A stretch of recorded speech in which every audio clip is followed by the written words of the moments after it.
네, 오랜만에 호재 만반한 건설주가 급등을 동반 보여주고 있습니다. 주가 상승이 굉장히 아침부터 강했는데요. 무엇 때문인지 옥션을 갈아볼 전망은 어떤 것들이 전략이 있는지 알아보겠습니다.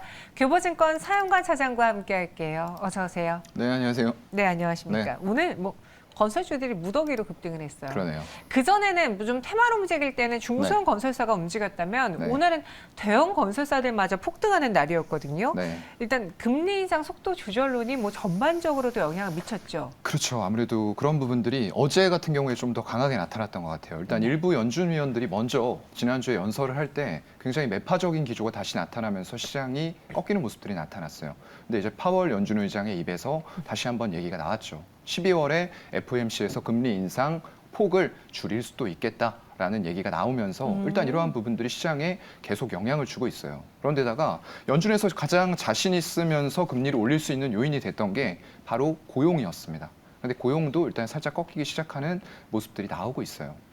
그렇다 보니까 일단 항상 말씀드리는 대로 신규 유동성 유입 이게 증시를 지금 올리고 있는 거 아니거든요. 여러분들 잘 생각을 하셔야 돼요. 일부 하락론자들께서 말씀하시는 게 이제 금리 인상은 계속 지속이 된다. 근데 주식으로 돈 들어오겠냐? 들어오죠. 왜냐하면 이미 피크아웃 했다라는 신호를 시장에서 주고 있고 연준도 그에 반응한다라고 했을 때에는 신규 유동성이 우리가 필요한 게 아니라고 제가 전에 말씀을 드렸죠. 위험자산 쪽에서 대피해서 안전자산으로 가 있는 것들이 이 피크아웃을 신호로 해서 다시 위험자산으로 유입이 될 수가 있는 거고요. 네. 거기다 연준이 피벗까지 하면서 금리 인하한다라고 했을 때 그거는 신규 유동성이 추가로 유입되면서 지수를 추가로 끌어올릴 수 있는 요인들이 되는 거겠죠. 그런 상황에서 오늘 건설주들 중에서 중소형 건설사들은 상한가를 가기도 했고 몇몇 종목들은 급등세를 보여주고 있는데 여기에 대출 규제 완화가 본격적으로 시행이 됐습니다. 최근에 경기 침체로 인해서 부동산 시장이 많이 가라앉았잖아요. 맞아요. 그러니까 그동안 과열됐을 때 설정했던 규제들을 하나씩 벗기고 있는데 이 역시도 그럼 다시 건설 시장에 활기를 불어 넣어줄까요? 어떻게 보세요? 분명히 요인은 맞죠. 활기 불어넣을 수 있는 요인은 맞는데 아직까지 너무 그 부분들을 과대 해석하는 것은 경계할 필요가 좀 있겠다라는 말씀을 드리고 싶어요. 네. 일단 지금 수익성이 좀 견조한 업체들은 분명히 있기는 있습니다. 그런데 오늘처럼 이 변동성이 극심하게 일어나면서 상한가라던가 막 20%대, 10%대 급등하는 종목들이 아니고요. 대형 주단이에요. 그래서 이런 것들은 조금 조심하셔야 된다라는 말씀을 드리고 싶고요. 일단은 발주 환경 자체도 조금씩 달라지고 있는 거는 분명히 맞는 것 같아요. 특히나 자원이라던가 이런 부분, 제가 말씀드렸죠. 국부가 늘어나다 보니까 그런 것들이 결국에는 인프라 투자로 이어지고 있는 거거든요. 그래서 이런 건설주라던가 플랜트, 이런 쪽들을 하는 업체들에게 굉장히 기회 요인이 될 수가 있다라고 보고 있는 거고요. 업종 밸류에이션 자체도 2020년도에 코로나19가 발생한 직후 굉장히 안 좋았을 때죠. 그때 밸류를 하회하고 있을 정도로 지금 굉장히 업황은 안 좋은 게 맞다라는 것도 동시에 또 팩트가 될 것 같아요. 네. 코스피 건설업 지수 보게 되면은 6개월 전 대비해서 24% 가까이 하락을 해 있는 상황에서 오늘과 같은 반등이 나온 거예요. 하지만 이런 연준의 행보가 계속 지속이 될 수 있을지 정말로 50bp 아닌 25bp 올리고 내년에도 올리긴 하겠지만 남은 폭이 크지 않다라는 안도감을 투자자들한테 완전히 심어줄 수 있는지는 조금 더 확인해 볼 필요가 있다라고 생각이 되고요. 오늘 밤에 이제 당장 나오죠. 12월 1일에 개인 소비 지출 나올 거고요. 그 뒤로는 말씀드렸던 12월 14일에 CPI 11월치가 한 번 더 나올 겁니다. 이런 부분 확인해야 될 것 같고요. 일단 원자재 가격이 급등한 부분들에 있어서 수혜주도 있겠죠. 하지만 건설주 같은 경우에는 피해주로 분류가 좀 되고 있는 부분들, 거기다 중대재해처벌법, 아파트 외벽이 그냥 무너져 버렸죠. 그러니까요. 정말 엄청난 사태였어요. 그런 부분들에 대해서 강력한 규제가 지금 들어가는 부분들, 거기다가 화물연대 파업, 정말 이거 지겹습니다. 화물연대 파업까지도 있고요. 거기다가 부동산 PF의 잠재적인 리스크, 지금 레고랜드 사태로부터 촉발이 됐는데 문제는 국내가 아니에요. 물론 국내의 PF들도 전부 다 금융과 연결이 돼 있기 때문에 이게 단순히 건설의 문제로만 볼 수 없어요. 금융위기라던가 이런 쪽까지 번질 수 있는 요인들인데 그게 지금 다른 나라들, 해외 중국이라던가 이런 쪽들은 부실이 어느 정도인지 파악도 안 되고 있다는 거죠. 그래서 건설 업황 지금 어제 이런 발언들을 토대로 해서 올라가고는 있지만 우리가 조금 중소형 땅, 특히 이런 종목들에 대해서는 변동성에 유의할 필요가 있겠다라고 말씀을 드립니다. 네, 말씀해 주신 것처럼요. 시청자분들도요. 건설주는 바닥 신호를 전망하지만 부동산 경기가 좋지 않기 때문에 좀 관망해야 될 것 같아라는 의견 주셨어요. 왜냐? 기준금리 인상 속도를 줄이는 것도 그리고 규제를 완화하는 것도 지금 시장이 좋지 않기 때문에 풀어주는 거잖아요. 그쵸. 다시 말해서 그만큼 상황이 좋지 않다라는 거를 집중해 본다면은 오늘장 건설사들이 오르는 게 사실 너무 일시적인 반등일 수도 있지 않을까라는 생각도 드는데요. 그렇죠. 아무래도 좀 그런 부분들이 없지 않아 있어요. 뭐 좋은 얘기가 나온 것도 팩트인데 네. 우리는 약간 건설주에 대해서는 단기적인 시각으로 보고 접근하는 분들은 거의 없거든요. 여긴 좀 사이클이 길죠? 그러니까요. 네. 긴 사이클을 바탕으로 해서 정말로 실적 개선이 일어나는 흐름들이 수주로 반영이 되기까지 시간이 오래 걸려요. 조선업이나 이런 것과 마찬가지라고 보셔야 되겠죠. 그래서 그런 것들이 이제 초기 단계 정도가 확인이 된 거예요. 물론 좋은 얘기들도 나오고 있습니다. 제가 오기 전에 보니까 지금 규제를 국내에서 좀 철폐하는 내용들 나오고 있어요. 철폐까지. 35층 이상에 대해서 재건축 조금 더 높게 하면은 스카이라인이 이제 50층 이상으로 아파트들이 형성이 될 것이다. 뭐 대출 규제 풀어주겠다. 이런 얘기들도 나오고는 있는데 아직까지는 조금 더 확인해야 될 부분이 있는 것도 명백한 사실입니다. 네, 그리고 저희 시청자분 중에 오드리님은 건설주도 내용을 많이 묶어주세요라고 했는데 네. 묶여 있습니다. 많이 지금 묶여있죠. 건설사들도 내용에 많이 묶여 있고 실제로 네옴시티에서의 첫 선도 주자들은요 중소형 건설사들이었어요. 뭐 맞아요. 거기에 뭐 무언가를 팔 수 있는 땅을 팔 수 있는 건설할 수 있는 그런 것들이 많이 있었는데 네. 해외 수주 특히 네옴 쪽으로 빛을 볼 수 있는 종목들은 한정되어 있어야 가능성이 많이 열려 있습니까? 일단 중소형주 네. 단에서는 크게 기대는 안 거시는 게 좋을 것 같아요. 일단은 조금 기대감이 너무 크게 테마성으로 반영이 됐다라고 보이고요. 네. 사우디가 지금 굉장히 거금을 들여서 투자를 하는데 이거 제대로 짓고 싶어 하죠. 제대로 그렇다면은 네. 과연 레퍼런스가 있는 대형 건설사들에게 줄 것이냐 아니면 그 밑에 중소형사들에게 기회가 돌아갈 것이냐 이것만 생각해 보더라도 답은 나와요. 그래서 삼성물산 같은 경우가 굉장히 여러 가지 사업들을 MOU로 체결을 했죠. 사우디하고요. 그리고 플랜트 쪽이라던가 해외 수주 쪽에 강점을 가지고 있었던 현대건설, 뭐 삼성 엔지니어링, 현대 엔지니어링 이런 쪽들이 결국에는 찐수혜를 입는 것이지. 그래서 오늘 같은 경우에도 지금 상한가 가고 막 이랬던 종목들 물론 동부건설은 지금도 상한가 들어가 있습니다. 그리고 서한이라는 종목도 상한가에 들어가 있어요. 근데 그 밑으로 보게 되면은 일단 신원종합개발, 진흥기업, 일성건설, 동신건설, 신세계건설 전부 다 공통점이 뭐죠? 양봉인데 윗꼬리가 엄청 길죠. 이게 오늘의 탄력적인 매매를 그냥 트레이딩 정도로 접근하신 분들이 많다. 근데 개인분들은 아쉽게도 이 고점에 지금 물려서 또 울고 계시는 분들 많을 거예요. 그렇죠. 그렇기 때문에 중소형주의 진짜 수혜는 별로 없을 것이다라고 생각하고 정말 매매하시겠다라고 하면은 단기 트레이딩으로 기술적인 접근만 하는 게 맞겠다. 이 말씀을 드리고 싶네요. 네. 오늘 건설 이야기하니까 시청자분들의 많은 이야기들이 나오는데 우동규님은요 오히려 시멘트 부족이라 건설주들이 내릴 줄 알았어요라고 했어요. 네. 실제로 저희가 최근에 이 화물연대 파업으로 인해서 시멘트, 레미콘 더 나아가서 건설 시장의 스케줄이 속도가 정상화되기 좀 어려워 보인다. 아직까지 차질을 빚고 있다라는 말씀을 드렸고 뭐 업무 개시 명령이 나온다고 하더라도 지금 노조 측에서는 결사 반대 여전히 하고 있잖아요. 네.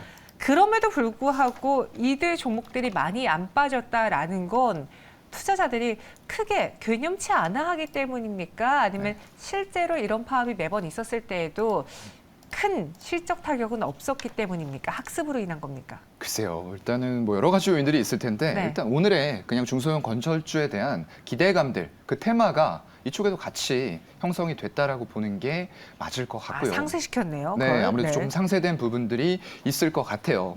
거기다가 지금 이번 저 두 번째 물어보셨던 거하고 거의 비슷한 건데 지금 일단은 시장이 세계적으로 경기 침체 우려 이런 것들이 굉장히 심한 상태입니다. 그렇다 보니까 이런 쪽으로의 투자가 활발하게 이루어지지는 않은 시장이에요. 그래서 중소형 건설사 이런 쪽들도 가파르게 올라왔다가 지금 가파르게 빠지고 있는 이유도 이거 중소형 건설사에 실질적으로 돌아가는 혜택이 이성을 정신을 차리고 보니까 별로 없네라고 하면서 단기 트레이딩에 그치고 있다는 거죠. 그래서 화물연대 파업이라던가 이런 시멘트 쪽 관련해서는 어떻게 될지는 조금 더 지켜봐야 될 것 같아요. 이게 정말 장기화가 될 가능성이 있다라고 봤을 때에는 실적 타격을 분명히 받을 수 있고요. 지금 계획하고 수주해놨던 프로젝트들이 전부 다 밀리거나 취소될 가능성도 있다라는 거죠.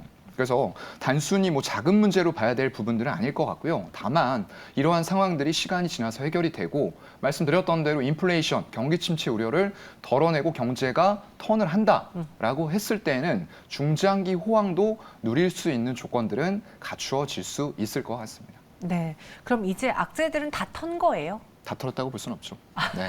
아, 죄송합니다. 변수들이 네. 그럼 남아있긴 하겠네요, 아직은. 오늘 동부건설이 상한가에 들어갔습니다. 23%의 갭상승으로 시작을 해서 1,200원까지 올랐고 현재도 상한가가 풀리지 않고 있어요. 정말 어마어마한 뉴스 아닙니까? 지금 네. 7년치 일감을 확보했다라는 게 맞아요. 그러니까 다시 말해서 제가 앞으로 7년 동안 일할 것을 이미 확보했기 때문에 그렇죠. 나는 일만 하면 된다는 거잖아요. 네. 앞으로 뭐 더 일거리를 딴을 걱정하지 않아도 된다라는 건데 네. 이 뉴스 어떻게 보셨어요?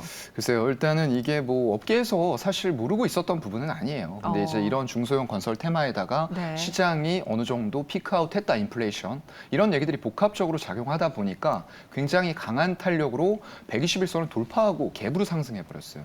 정말 강하게 상승했는데 아마 수급이 크게 외국인이나 기관이 들어왔다라고 보기는 좀 어렵지 않을까라고 생각을 하고요. 일단 수주한 내용들을 보면은 물론 주택이라던가 이런 쪽 관련된 수주도 있기는 있어요. 민간 사업 중에서 가로주택 정비 사업, 공동주택 신축공사 수주 이런 부분들도 있었고요. 거기다 최근에 국립소방병원의 건립 사업 이런 것도 수주를 했습니다. 그런데 7년치라는 어마어마한 숫자에 기여를 많이 한 건 이런 것들이죠. 이제 올해 평택에서 오송까지 이 복선화, 이제 복선이라는 거는 철도 라인이 2개 있다라고 생각하시면 돼요. 예전에 처음 지을 때는 뭐 예산이라던가 여러 가지 이유로 단선 하나만 지었어요. 근데 이게 필요성이 점점 더 늘어나니까 요즘에는 단선으로 지었던 걸 복선화 시킵니다.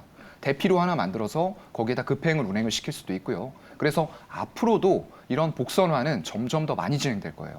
그런 레퍼런스를 이런 쪽들에서 가지고 있다라고 하면은 향후의 수주도 기대를 해볼 수가 있겠죠. 그런 부분에다가 새만금 쪽이 향후에는 굉장히 좀 좋은 투자처가 될 것 같은데 이런 쪽에 있어서도 신항의 저반 시설, 축조공사 이런 것들까지도 같이 수주가 됐기 때문에 일단은 어마어마한 규모의 수주를 확보를 했다라는 게 더 부각이 되고 있는 것 같습니다. 네, 동부건설 이로 인해서 오늘 크게 올랐고 저희 자두님이 동부건설과 함께 갖고 있는 종목이 있다고 하는데 건설주 배당 매력도 있어요. 사용과 차장님 동부건설 대응도 네. 좀 알려주세요라 글 올려주셨거든요.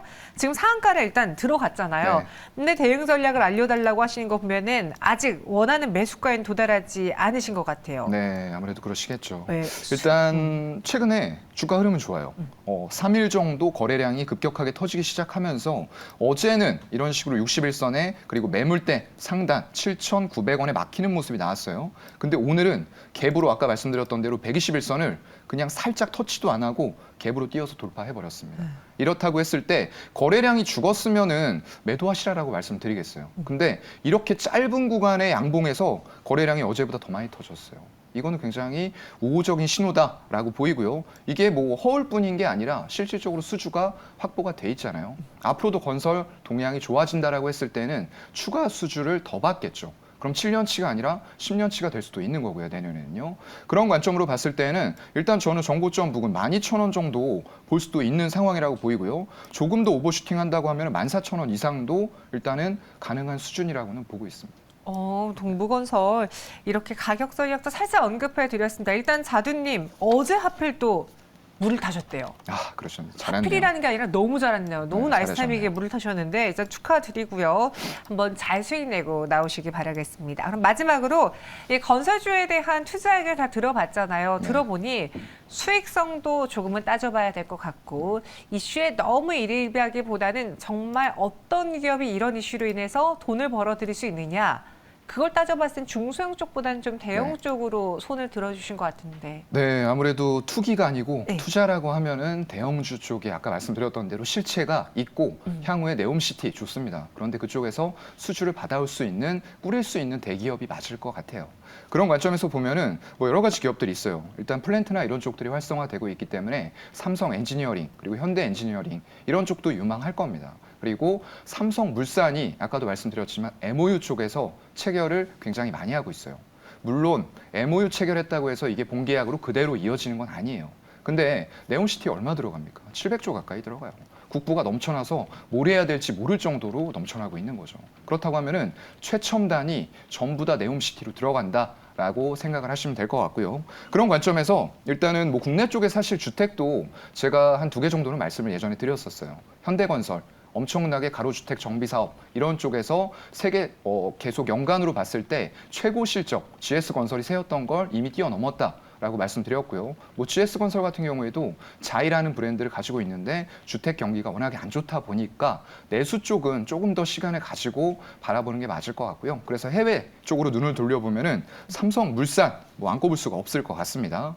최근에 이제 MOU 체결한 거 보면은 수소 관련해서도 얘기가 나왔고요. 네. 거기다가 모듈러 주택 제가 한번 자세하게 다뤄드렸죠. 이런 부분들에 대해서 MOU 체결을 했는데 이쪽에 보게 되면 사실상 상사가 80% 이상의 매출, 건설과 함께 가져가고 있고요. 패션 쪽도 들어와 있어요. 제일모직을 합병을 했죠. 그런데 매출 비중은 미미합니다. 거기다가 바이오 쪽, 이건 모르시는 분들도 있을 텐데 한 4% 정도의 매출 비중이 바이오에도 들어가 있어요. 근데 워낙에 작다 보니까 우리가 지금 신경 써야 되는 것은 상사, 이런 원자재라던가 이런 가격들 좋았기 때문에 실적이 좋았고요. 거기다 더불어서 건설, 플랜트, 이런 네옴시티, 수주, 이런 것들까지 연결이 될 수 있기 때문에 삼성물산이 굉장히 유망해 보인다라고 생각이 돼요.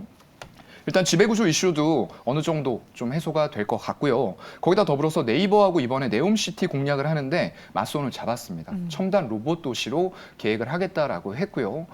실질적으로 수혜는 이쪽이 많이 받겠죠. 거기다가 삼성전자에서 무슨 얘기 나왔죠? 2030년까지 평택의 반도체 관련해서 100조 투자 들어간다고 했습니다. 그것도 지금 삼성그룹주에게는 굉장히 큰 영향을 미칠 거고요. 다만 삼성 쪽으로 나가는 매출 비중이 크느냐? 그렇지 않습니다. 15% 미만이에요. 그래서 삼성 관련된 이런 수주들만 가지고 실적을 내고 있는 회사가 아니다라는 걸 제가 말씀을 드린 겁니다. 일단 뭐 내용은 다 말씀을 드렸고요. 일단 가격적인 부분들 보게 되면 이게 지금 삼성물산의 일봉이에요. 네. 막힌 자리는 확연하죠. 여기입니다. 12만 한 5천 원대 정도에서는 여기도 막혔고요. 여기도 막혔고 계속 막힌 흐름이에요. 그리고 이번에도 장대 양봉 내다가 음봉이 크게 떨어졌죠. 그러면서 여기까지 밀린 건데 일단 우리는 121선 정도까지 열어놓고 매수하면 좋을 것 같아요. 한 11만 5천 원 정도 되는 가격이고요. 이번 상승에서는 아무래도 이 매물대, 일봉 매물대를 돌파할 가능성이 저는 좀 상당히 높다라고 보여요. 그래서 월봉으로 갔을 때 목표가를 좀 정해야 될 것 같은데 일단은 14만 원에서 15만 원 부근 정도까지 보도록 하겠습니다. 네, 삼성물산 이야기 같이 해주셨습니다. 목표 주가는 15만 원, 손절가는 10% 이내로 잡아보도록 할게요. 저희 대형사, 중소형 건설사 그 안에서 무엇을 볼까 고민하셨던 분들에게 도움이 되길 바라면서 지금까지 사연관 차장이었습니다. 고맙습니다. 네, 고맙습니다.